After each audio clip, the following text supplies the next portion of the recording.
एवं मया श्रुतम् एकस्मिन् समये भगवान् राजगृहे विहरति स्म। कृत्रकूटे पर्वते महता भिक्षुसङ्घेन सार्धम् महता च बोधिसत्त्वसङ्गेन। तेन खलु समयेन भगवान् गम्भीरावसम्बोध नाम समाधिम् समापन्नः। तेन च समयेनार्यवलोकितेश्वरो बोधिसत्त्वो महासत्त्वो गम्भीरायाम् प्रज्ञापारमितायाम् चर्याम् चरमाण एवं व्यवलोकयति स्म। पञ्चस्कन्धास्तांश स्वभावशून्यम् व्यवलोकयति।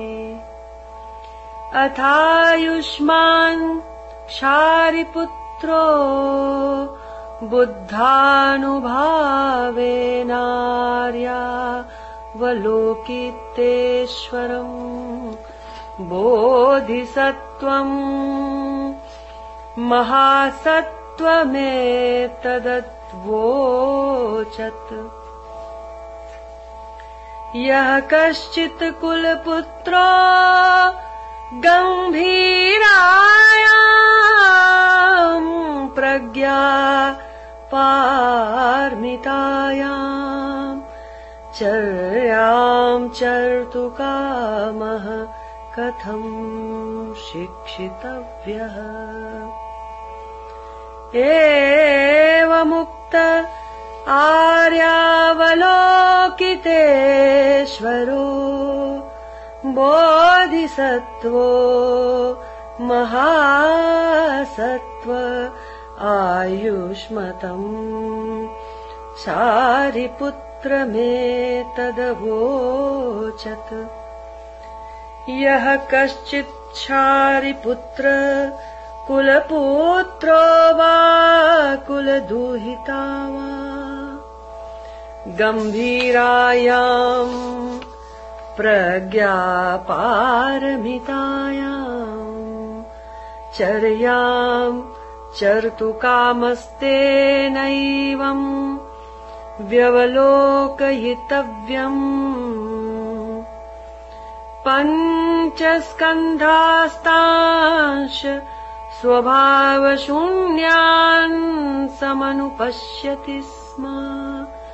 रूपम् शून्यता शून्यतैव रूपम्।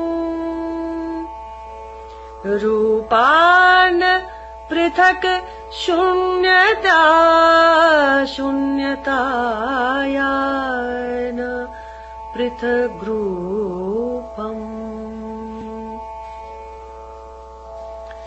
यद्रूपम् सा शून्यताया शून्यता तद्रूपम्। एवम् वेदाना संज्ञा संस्कार विज्ञानानि च शून्यता। एवम् शारिपुत्र सर्वधर्मा शून्यता कक्षणा अनुत्पन्ना अनिरुद्धा अमला विमला अनूना असम्पूर्णा तस्मात् तर्हि शारिपुत्र शून्यतायाम् न रूपं न वेदना न संज्ञा न संस्कारा न विज्ञानम् न चक्षुर्न श्रोत्रम् न घ्राणम् न जिह्व न कायो न मनो न रूपं न शब्दो न गन्धो न रसो न स्प्रष्टव्यम् न धर्मः न चक्षुर्धातुर्यावन्न मनो धातुर्न धर्मधातुर्न मनो विज्ञान धातुः न विद्या न क्षयो यावन्न जरा मरणम् न जरा मरणक्षयः न दुःख समुदय निरोध मार्गा न ज्ञानम् न प्राप्तिर्न प्राप्तिः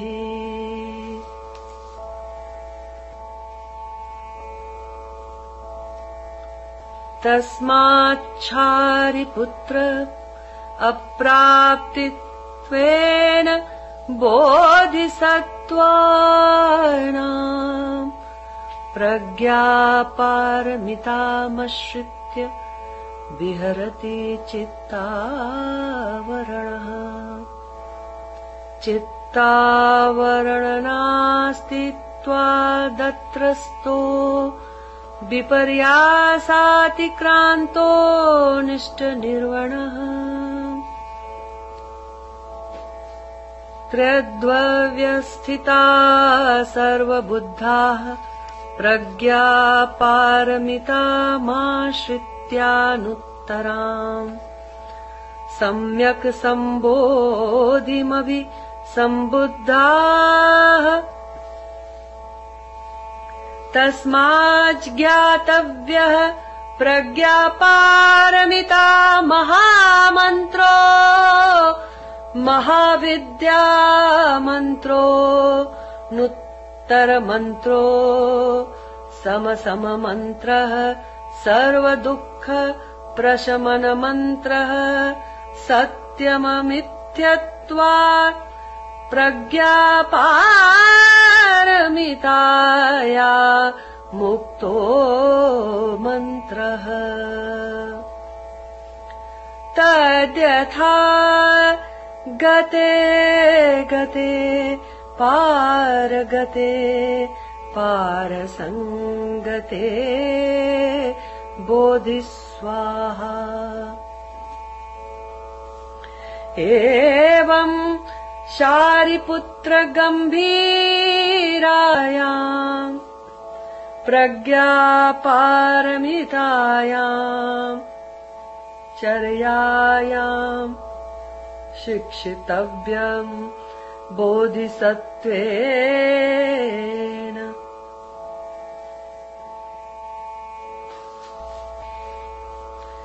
अथ खलु भगवान् तस्मात्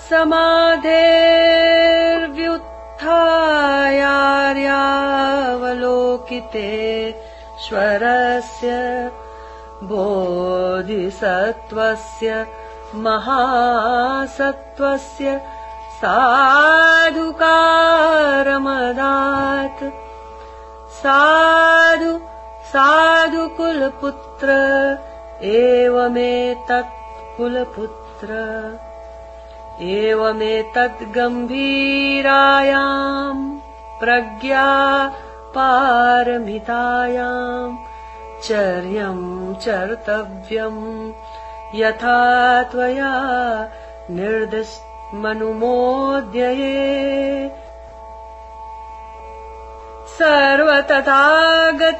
सर्वतथागतैर्हब्धि सम्यक् सम्बुद्धैः इदमवोच भगवानानन्दमना आयुष्मान् शारिपुत्र आर्यावलोकितेश्वरश्च बोधिसत्त्वो महासत्त्वः सा च सर्वावती पर्षत्सदेव